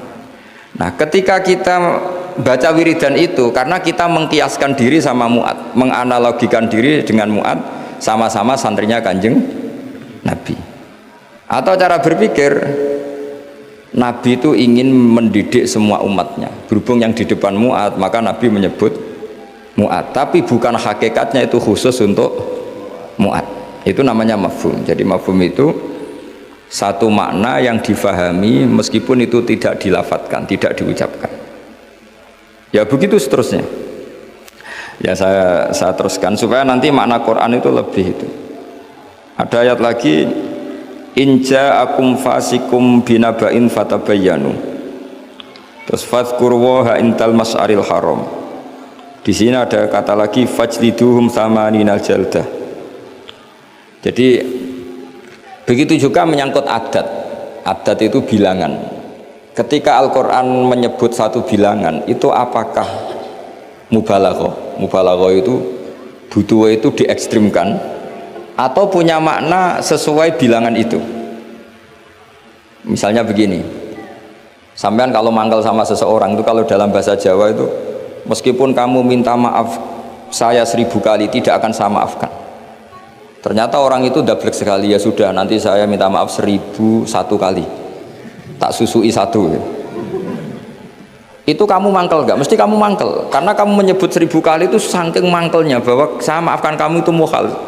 Meskipun Anda minta maaf 1000 kali, tapi orang ini tetap dablek, ya sudah saya tambah 1001. Itu tidak bisa seperti itu, karena adat bilangan disebut Quran dalam konteks balaghah itu hanya lil mubalaghah, mengekstrimkan satu kasus atau satu peristiwa. Itu di semua bahasa dunia. Kalau kamu mangkel sama istri atau mangkel sama teman atau mangkel sama tetangga, mbok rene nganti bungkuk nganti sujud misalnya, tidak akan saya maafkan. Terus kamu bilang gini, ya saya akan sowan kamu sambil melata sambil merangkak. Itu tetap saja. Jadi ini namanya mafhum. Mafhum itu kalimat yang enggak disebut tapi maknanya pasti seperti itu. Jadi maknanya hanya gini tok. Mbok kamu minta maaf saya 1000 kali tidak akan saya maafkan. Maknanya hanya satu. Betapa bencinya orang itu pada itu aja. Maknanya betapa bencinya. Nah, di sini juga ada kalimat misalnya ada beberapa kelompok sing Allah itu ngendikan la yukallimuhum wa la yanzuru ilaihim. Allah melihat saja enggak mau. Ngendikan saja enggak mau. Pertanyaannya adalah secara hakikat semua makhluk Allah dilihat Allah enggak? Dilihat. Tapi ada ayat wala yang dzuru ilaihi, makhluk-makhluk seperti ini tidak dilihat Allah. Nah, makna tidak dilihat adalah tidak dipedulikan. Hakikatnya Allah tetap melihat. Jadi ayat itu hanya menunjukkan betapa bencinya Allah sama kelompok itu sampai diistilahkan Allah tidak berkenan melihat. Jadi gak usah dimafhum gini. Oh beneran Allah gak delok aku maksiat ra konangan wae kasus kalau seperti itu. Nah, ini memang itu balaghah. Jadi ilmu-ilmu yang harus dianalisis secara balaghah. Jadi ada kelompok-kelompok yang menjual belikan agama atau melakukan kejahatan atas nama agama, yasaruna bi ahdillahi wa aimanihim samanan qalila. Itu orang-orang ini akan dihukum, kata Allah hukumannya adalah la yukallimuhum wa. Allah tidak berkenan ngendikan, juga tidak berkenan melihat. Monggo Pak nak badhe wonten acara. Ini beliau mau nemuin tamu dari kedokteran. Saya teruskan ya.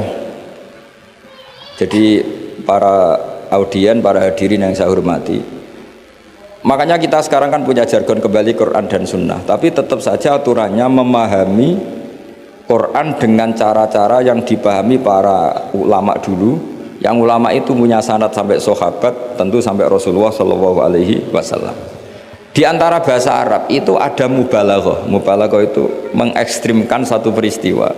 Dan pilihannya kadang pakai bahasa tadi. Saya beri contoh tadi yang orang Jawa bilang, mbok kue rene ping 1000 tetap rata sepuro. Kamu tidak bisa ngarang buku.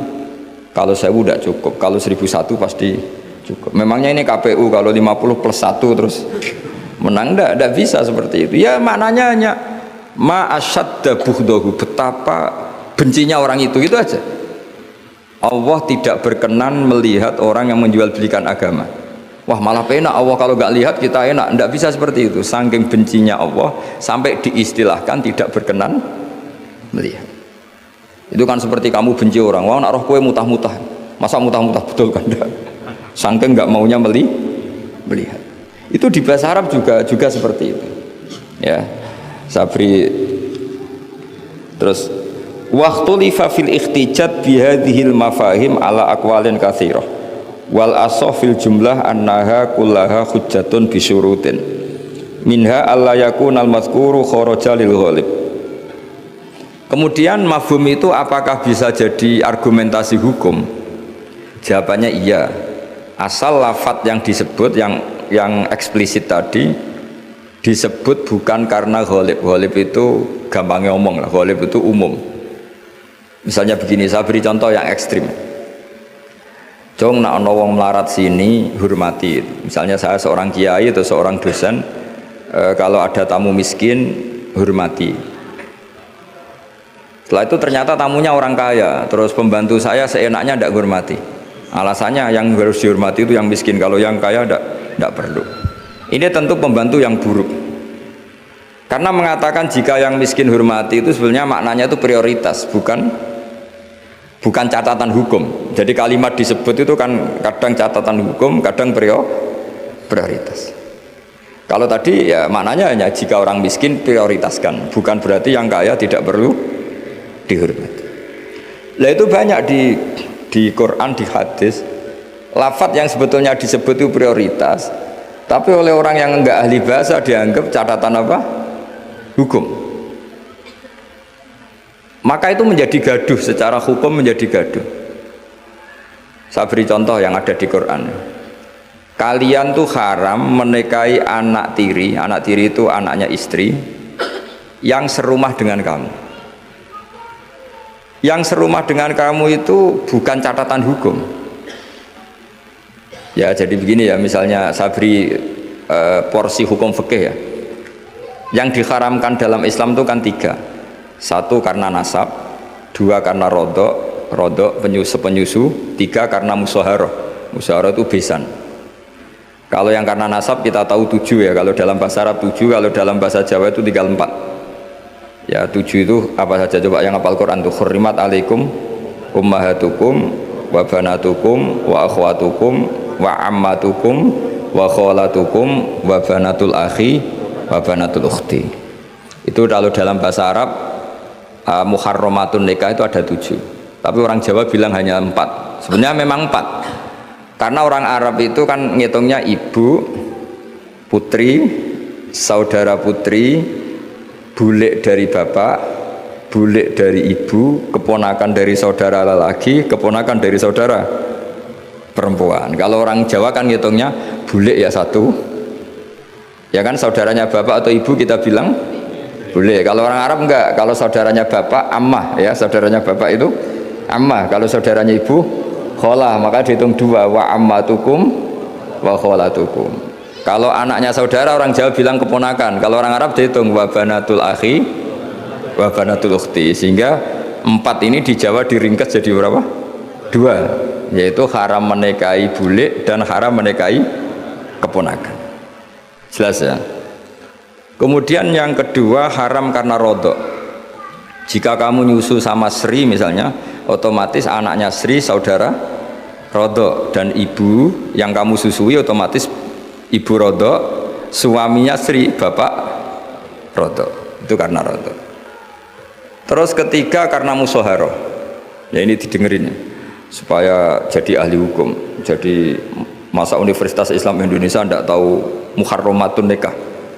Kamu jangan ikut bahasa-bahasanya artis-artis gaul di Jakarta. Di Jakarta itu kalau orang sudah nikah malah namanya muhrim. Itu sebenarnya salah bahasa. Justru yang bisa dinikah itu harus ajnabiyah orang lain. Kalau mahram malah nggak boleh dinikah, karena maknanya mahram itu orang yang haram dinikah. Jadi justru istri itu bahasa fikihnya ajnabiyah orang lain.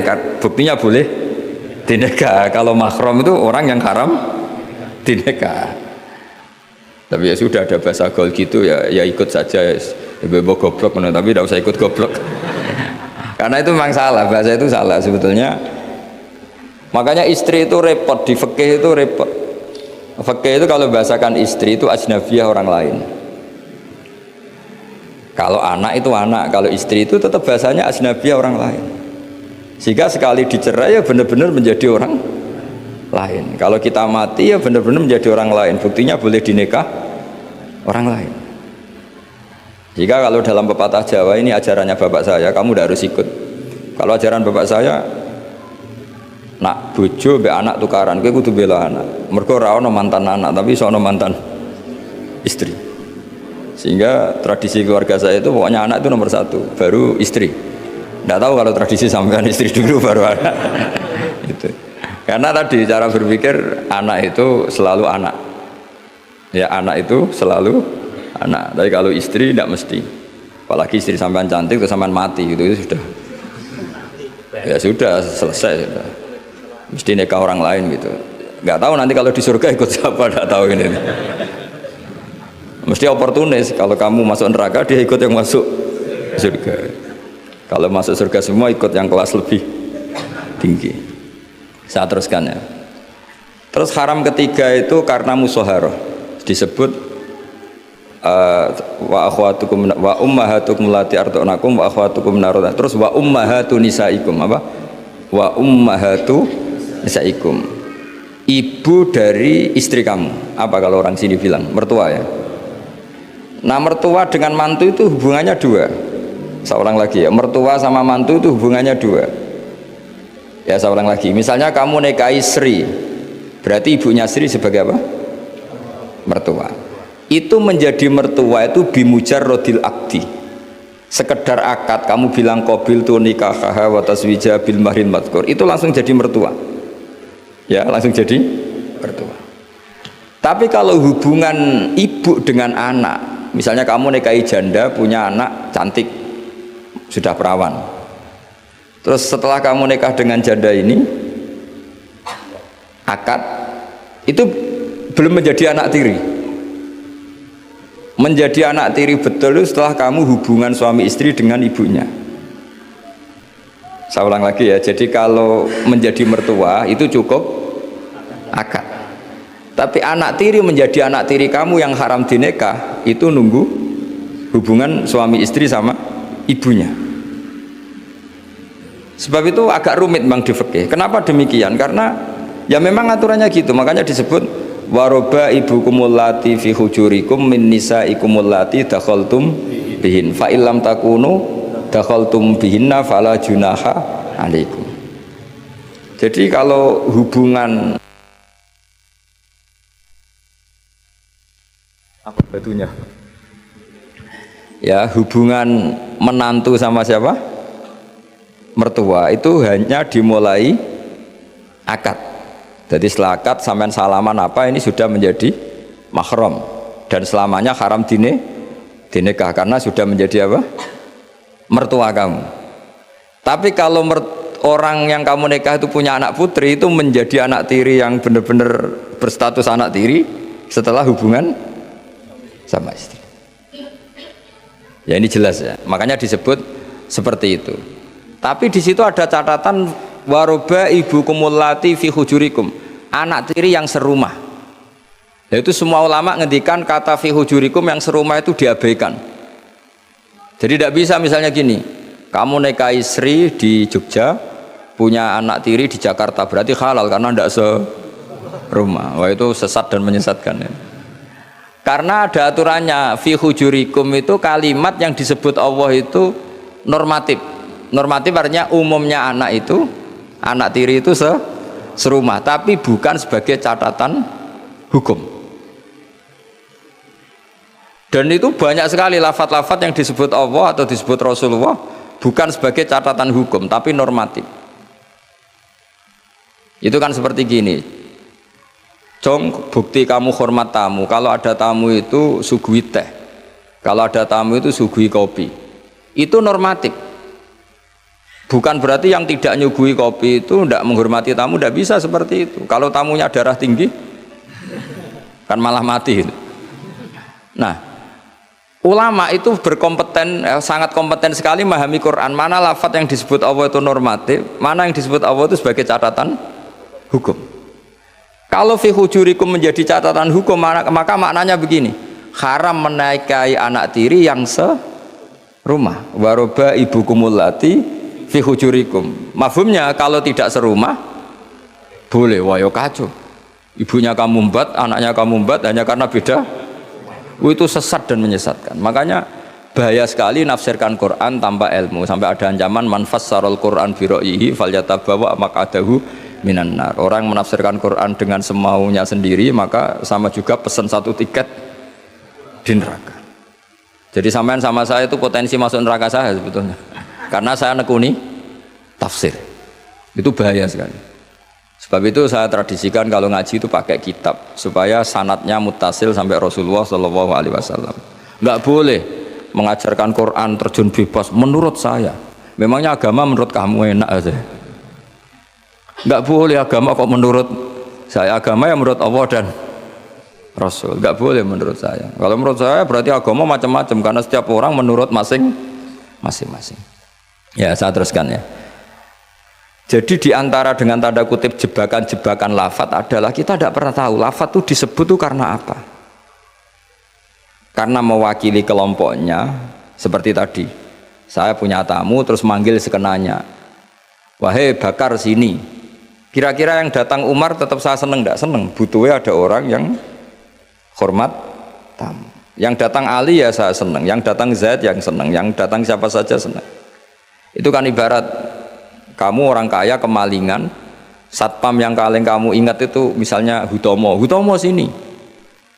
Di situ banyak satpam yang namanya nggak Hutomo, terus nggak ke kamu. Kira-kira kamu bilang satpam ini goblok nggak kira-kira? Dengan dalih saya ada dipanggil.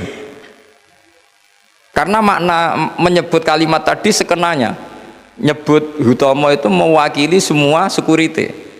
Cuma kebetulan yang kamu ingat Hutomo. Itu memang agak jelimet ulumul Quran, tapi masuk akal, semuanya setelah dijelaskan masuk akal. Ketika yang datang siapa saja kamu tetap matur nuwun karena ada yang menolong.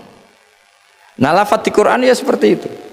Kadang lafadz itu pengganti sejenis, napa pengganti?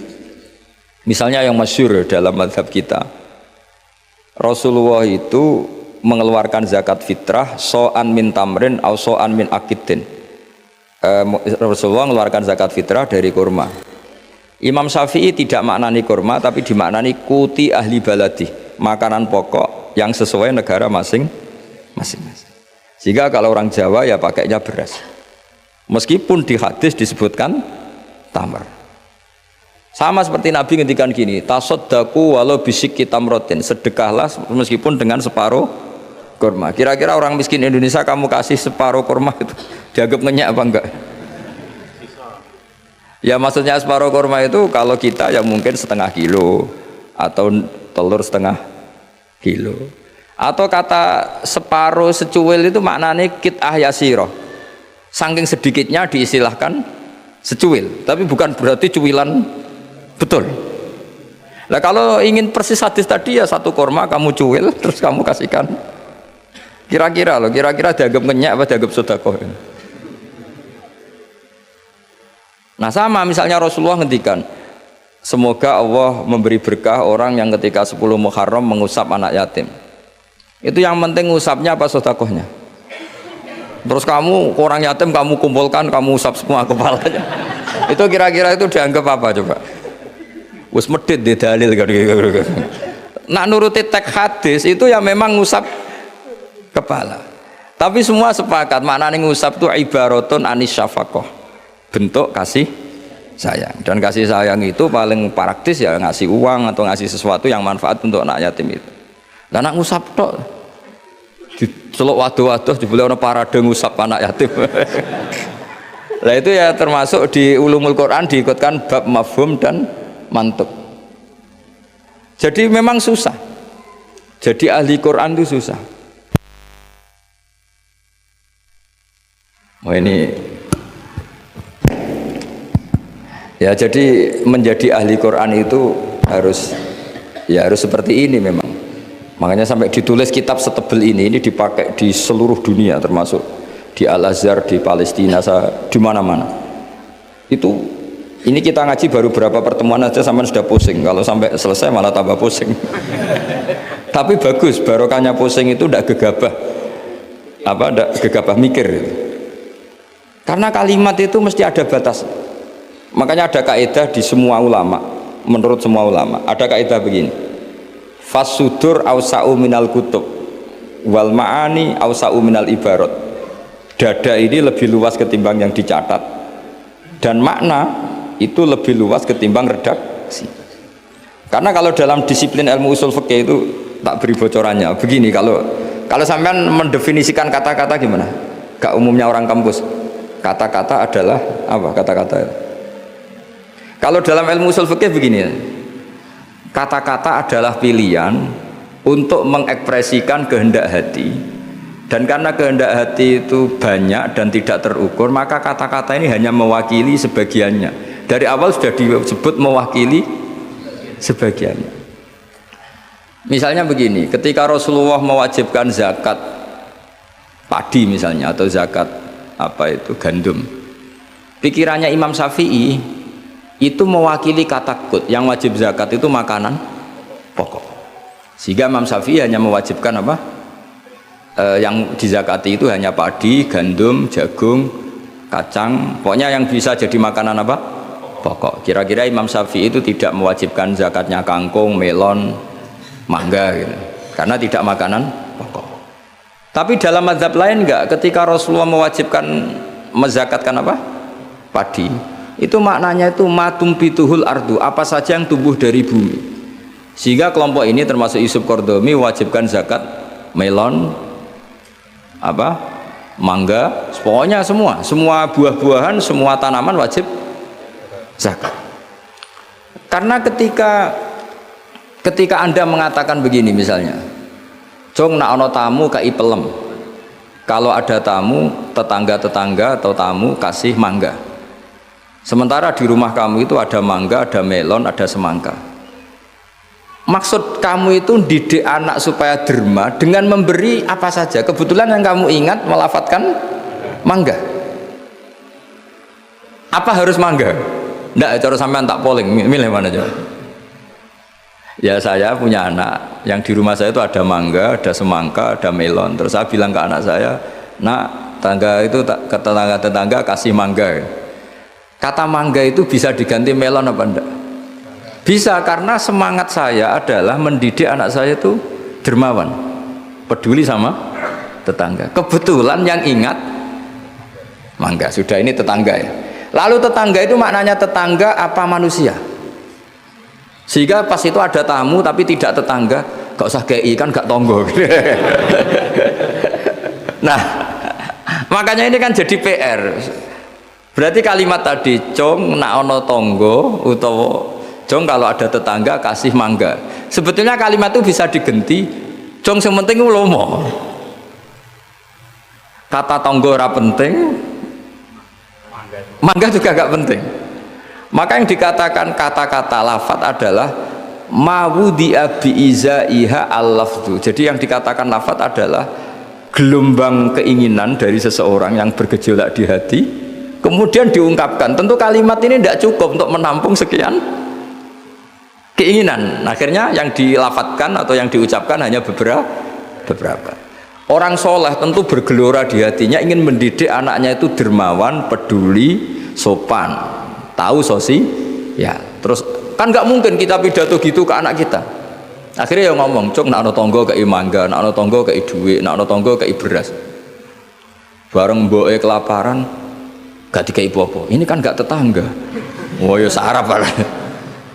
Mestinya cara terus ono tamu ya dibaro. Ini kan gak tetangga, gak masuk definisi tetangga. Maka memahami Quran itu susahnya di situ. Apakah lafadz itu disebut tag, maksudnya kalau dalam bahasa kampus, apakah tag disebut itu untuk catatan hukum, apa untuk tadi mafhum tadi, apa ibaratun an kada, ibaratun ekspresi dari itu.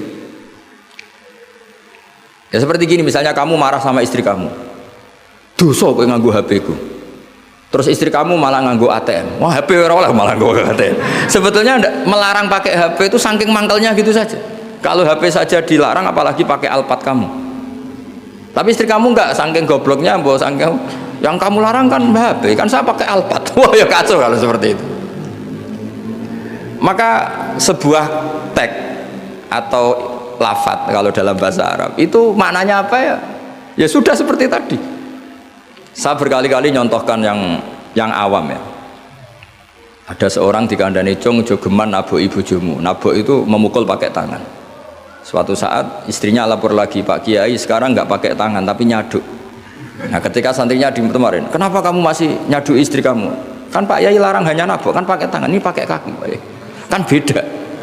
Ya itu kan keliru sekali, karena maknanya jangan nabok itu pengganti dari kata jangan menyakiti. Maka meludahi ya haram, nyaduk ya haram, menerantakan juga haram. Tapi lisan kan nggak mungkin bisa ngungkap sekaligus apa yang kita ingin. Akhirnya lisan melafatkan sesuatu yang hanya mewakili sekian. Makanya disebut fal ma'ani awsa'u minal ibarat. Makna itu lebih luas ketimbang redaksi. Coba misalnya zaman Jenderal Sudirman angkat senjata untuk ngusir Belanda, terus pasukannya hanya ngangkat tok. Terus mesti Jenderal Sudirman cek goblok ya. Kalau dimarahin kan sudah ngangkat. Terus ada Belanda yang mau nembak kita, usir Belanda. Belandanya tidak kamu tembak. Kenapa? Mintanya kan diusir. Perintahnya kan diusir, bukan ditembak. Kasus gak kira-kira ada pemahaman seperti itu? Tapi lafadz tuh nggak mewakili, kalimatnya angkat senjata, usir penjajah. Padahal maknanya apa coba? Jadi kan nggak terwakili oleh kalimat angkat senjata, usir penjajah. Barang penjajah ini menembak, kamu diam saja. Gimana caranya nangkep terus mengusir?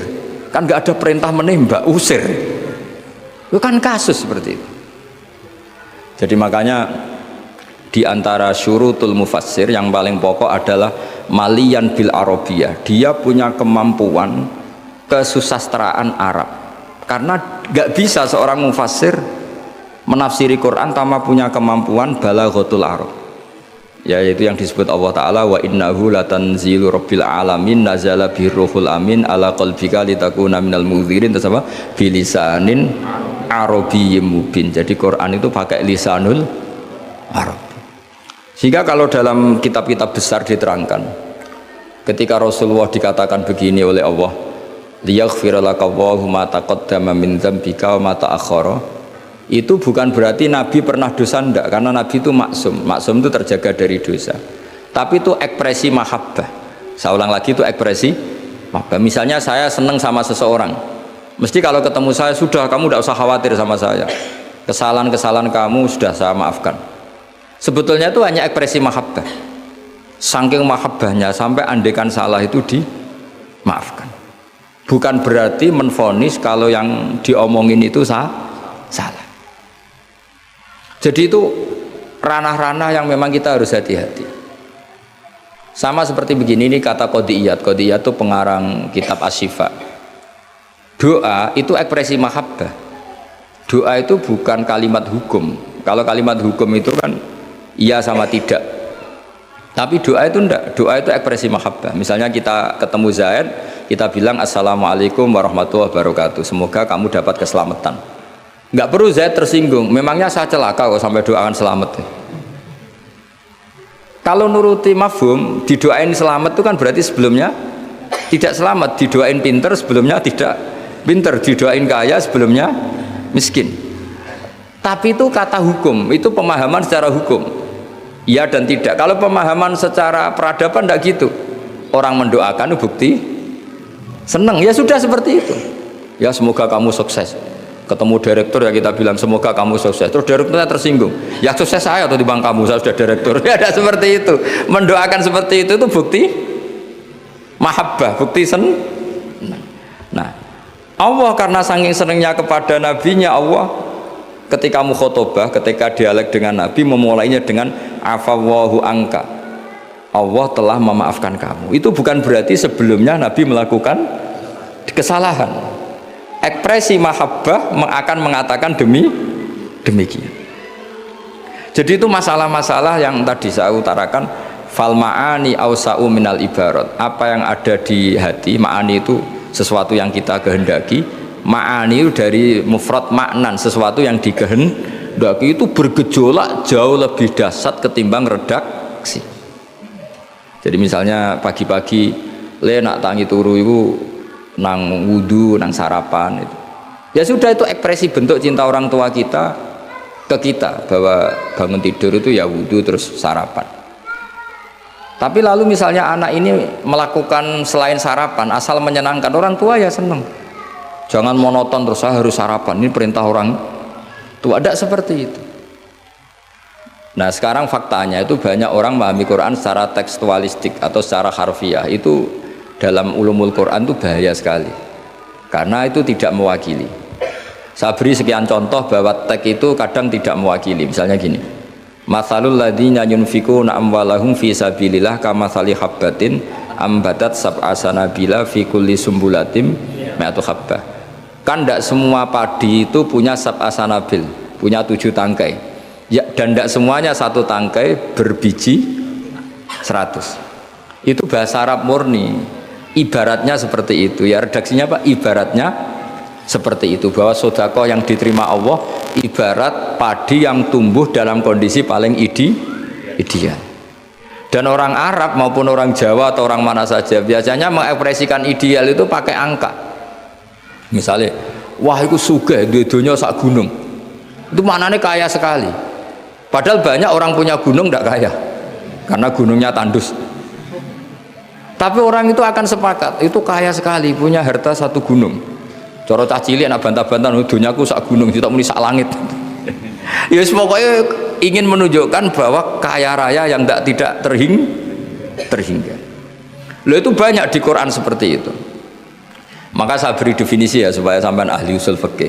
Apa yang dikatakan teks mawudi abi izaiha al-lafdu. Yang dikatakan tek adalah ekspresi dari gejolak batin ingin mengungkapkan keinginan. Karena batin ini bergejolak, tek ini hanya mewakili sebagiannya. Kayak tadi kamu ketakutan di dalam rumah ada ular gitu, misalnya ibu-ibu atau mbak-mbak, mesti manggil kan, Kak Rene, ingatnya kakaknya. Terus adiknya di situ, nggak ke situ. Kenapa kamu nggak ke situ, ada ular? Kan kakak panggil kakak, saya kan adik. Kira-kira kamu mangkel nggak sama adik yang seperti ini? Kira-kira goblok atau sekolah mesti gitu. Nah sebetulnya kalau ini waras, adiknya waras, cara berpikir kayak gitu. Kakak dalam bahaya minta pertolongan, dan kalimat kak atau mas itu ekspresi dari orang yang dimintai pertolongan. Jadi kata mas dihilangkan, diganti orang yang dimintai, sehingga kalau yang datang bapaknya ya seneng, pamannya ya seneng, adiknya ya seneng, meskipun kalimatnya bilang mas atau kakak. Jelas gini ya. Itu dibabkan tadi mana kitabnya? Dibabkan di mafhum dan mantuk. Ya, dibabkan di mafhum dan apa? Mantuk. Saya teruskan lagi ya. Li annahu innama khassa bidzikri li ghalabati khudurihi fi dzihni. Jadi ini jelas ya. Mungkin ada banyak yang pintar bahasa Arab, ini saya baca teksnya. Li annahu innama khassa bidzikri li ghalabati khudurihi fi dzihni. Kenapa menyebut si A si B? Karena yang kebetulan diingat. Tapi makna yang diinginkan kan siapa saja yang menolong karena ada ular, meskipun menyebut seseorang. Ya kayak tadi misalnya satu rumah itu ada kakak, adik, paman. Terus ketika ada ular atau ada maling kita bilang, Kak tolong. Kak tolong itu sebetulnya mewakili siapa saja yang bisa menolong. Kebetulan yang pas diingat saat itu kakak. Tapi andaikan yang datang pamannya ya seneng, adiknya seneng, atau siapa saja. Jadi pertanyaannya adalah yang paling pokok dari itu adalah minta tolong, bukan kalimat kakak. Nah yang kalimat kakak ini namanya apa? Disebut karena diingat, bukan disebut karena catatan hukum. Nah itu ada ilmunya. Berapa kalimat yang disebut karena yang diingat atau sebagai catatan hukum. Kalau sebagai catatan hukum ya punya mafhum mukhalafah. Kalau tidak ya tidak. Misalnya begini, ada pernikahan Sri sama Zaid. Kemudian Zaid ini security atau cadalem. Terus ketika tak panggil Zaid datang, yang datang Umar. Kan sama-sama cadalem, tidak bisa kalau seperti itu harus Zaid karena mewakad nikah. Masa akad nikah diganti-ganti kan tidak bisa. Kan sama-sama cadalem ya tidak bisa. Lama-lama sampean maju kan sama-sama manusia ya tidak bisa kalau konteks seperti itu. Makanya lafadz disebut itu dilihat, disebutnya sebagai catatan hukum apa sebagai tadi yang sedang diingat. Ya jadi jelas ya. Jadi itu ada aturan-aturannya. Li'annahu innama khassa bidzikri li ghalabati khudurihi fi dzihni. Terus kedua ada catatan lagi wa alla yakuna muwafiqan lil waqi'. Ya, di antara catatan hukum lagi sesuatu itu tidak lazim sebagai fakta. Saya ulang lagi, sesuatu itu tidak lazim sebagai fakta. Misalnya begini, kita tahu yang namanya nasi itu makanan pokok, ya kita tahu teh itu minuman. Ketika saya bilang, Jong saya ambilkan teh, itu apakah maknanya itu teh, apa maknanya itu minuman? Beda dengan mengatakan satu gelas ini bernama teh, kebetulan itu teh betul, itu namanya mengatakan sesuatu sesuai hakikat, karena teh ya dikatakan teh. Tapi kalau mengatakan tamu saya ambilkan teh, ini pertanyaannya adalah teh itu menggantikan kata minuman apa memang harus teh? Jadi itu memang seperti itu. Sehingga di hadis banyak dawai Nabi itu diganti, tapi penggantinya harus ulama. Kalau tidak ulama namanya bid'ah. Misalnya Nabi mengajari gini, anak-anak kamu ajarin panah. Dulu alat perang itu ya panah. Terus di era modern kamu tetap pakai panah, maksudnya pakai brand. Kan Nabi dawuhnya panah. Ya taqabbalallahu minna minkum taqabbalan. Jadi seperti ya tadi seperti karena Nabi ketika mengatakan panah adalah ibaratun an alatil harbi, implementasi dari alat perang yang zaman itu panah. Itu kan sama seperti Nabi, ajari anak kamu berkuda dulu, alat perang transportasinya itu, alatnya itu kuda. Sekarang musuh pakai pesawat tempur, kamu pakai kuda. Ya tentu itu gak relevan kan. Lah kalau gitu berarti gini, di Quran tuh jelas ada kalimat ini, wal khayla wal bighala wal hamira litarkabuha wazina. Kamu saya beri nikmat, ada kuda, ada unta, ada macam-macam. Terus di antara ayat terusannya litas tahu ala duhurihi summa tazkuru ni'mata rabbikum idastawaitum alaihi wa taqulu subhanalladzi sakhkhara lana hadza wa ma kunna lahu muqrinin wa inna ila rabbina lamunqalibun.